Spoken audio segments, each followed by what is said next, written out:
Tradisyong Pinoy na Misa de Gallo at Simbang Gabi? Alamin!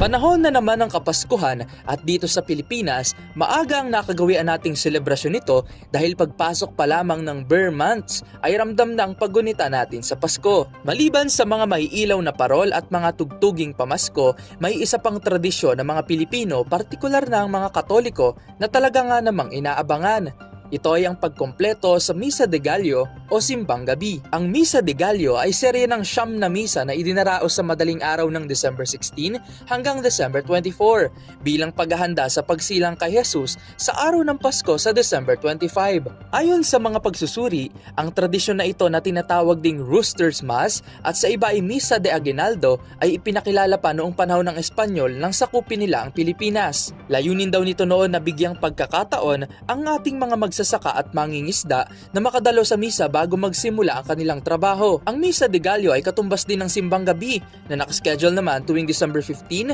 hanggang December 23 ng gabi upang bigyang pagkakataong makadalo ng misa ang mga hindi makapupunta sa madaling araw. Marami rin ang naniniwala na ang tradisyon na ito ay paraan ng pagsasakripisyo at pasasalamat. Kung kaya, kapag nakumpleto mo raw ang 9 na gabi ng Simbang Gabi, matutupad umano ang iyong wish and prayers at more blessings ang darating.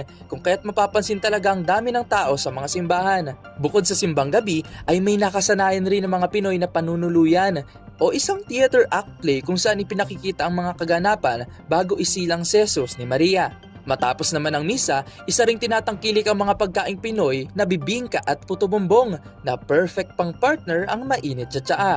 Ngayong Kapaskuhan, hindi maikakaila na isa ito sa magiliw ang mga Pinoy na ipagdiwang. Mapasimbang gabi o Misa de Gallo man ang piliin nating puntahan o kahit ano man ang ating nakasanayang paraan ng pagdiriwang, tandaan natin na mas mahalaga pa rin ang isa puso, ang tunay na diwa ng Pasko sa ating buhay.